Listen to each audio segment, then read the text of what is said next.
Go back to your own childhood when you were that age. Did you do it?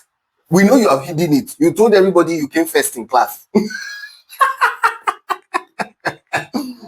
But let's think about it. Did you practice the same thing? Is it just expressing what you did when you were young and you're hiding it? Maybe your classmates can tell your son the truth that you have refused to say.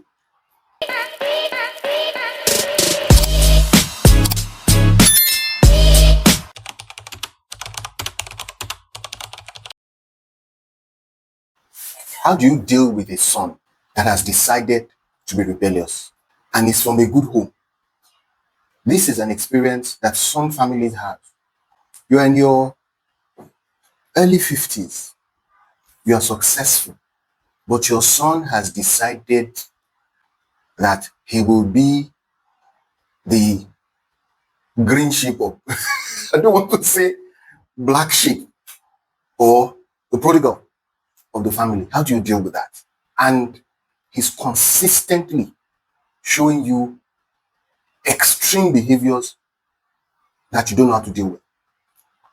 First of all, that challenge you're having where you are questioning yourself is not unusual. Question your parenting. Did you parent that child? Did you guide him? Did you guard him? Did you give him the right foundation?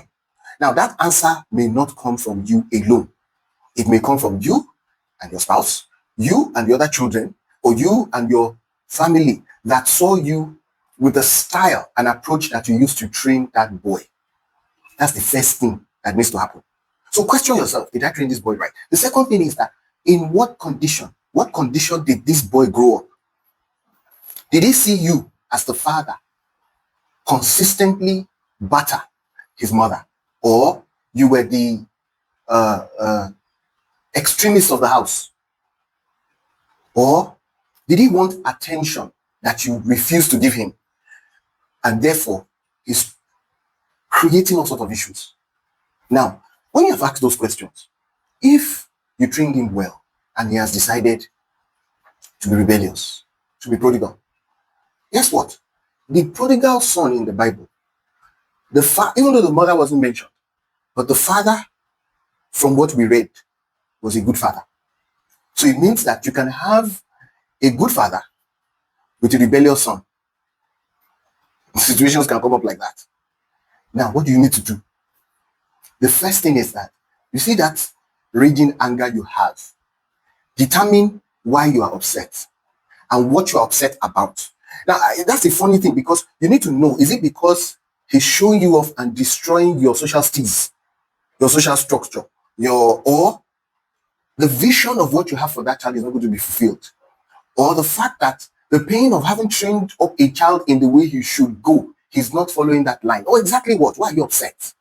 Or he has spent your money or damaged your car or something. Determine why you're upset so that you can deal with the anger on the issues and know what you want to let go. The next thing is that you must develop a loving and forgiving heart. A loving and forgiving heart. Because you won't get to the bottom of the matter when you're angry. You can't have a conversation when the boy is raging and you are raging. Boys get involved in many things because of sometimes their peer pressure, because they want to express themselves, because of their parenting style, because of assumptions they've had, or because maybe they just came, some of them just come differently at birth. So you need to understand that, but you need to have a loving and forgiving heart. Your goal is to solve this problem. It's not to show him power and authority. Because sometimes I will show you that I'm your father. It doesn't solve the problem. I will show you that I'm the one that is the owner of this house. All those threats we give as parents. This is my house. And even though you know, I will disown you. I hate that one. Sometimes the children need understanding. And because we're shouting, we're angry, we're not communicating. So I said earlier, love and forgiveness. And the second is listening and understanding. Why are you doing the things that you do? The next thing is to understand that some of these challenges, you can't deal with it by yourself. You are not the best person to deal with it, because probably you as a parent, you are not yet emotionally mature enough to deal with the complexity of that boy.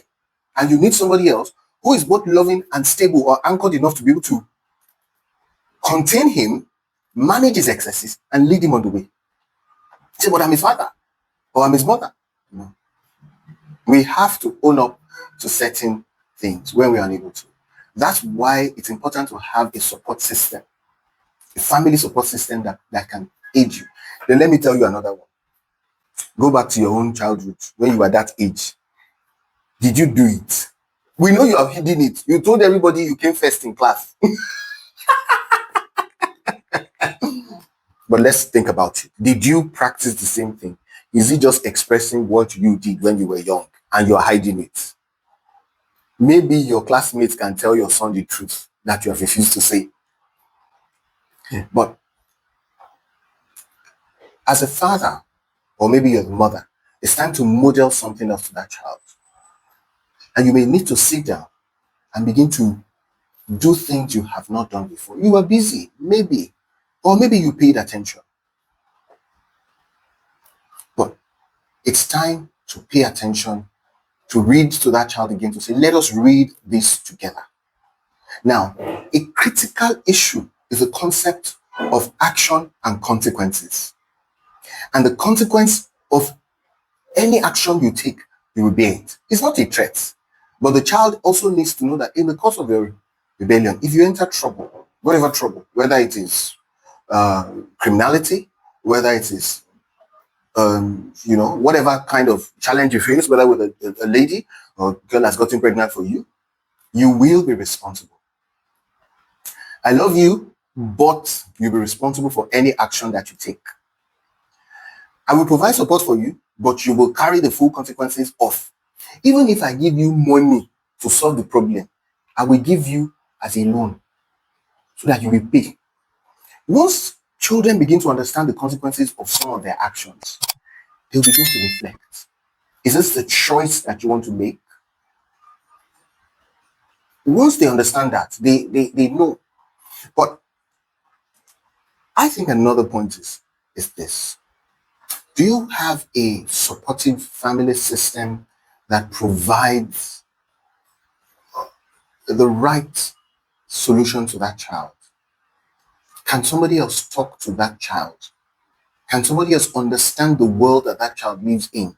Can you find the highest influence that speaks to or engages that child?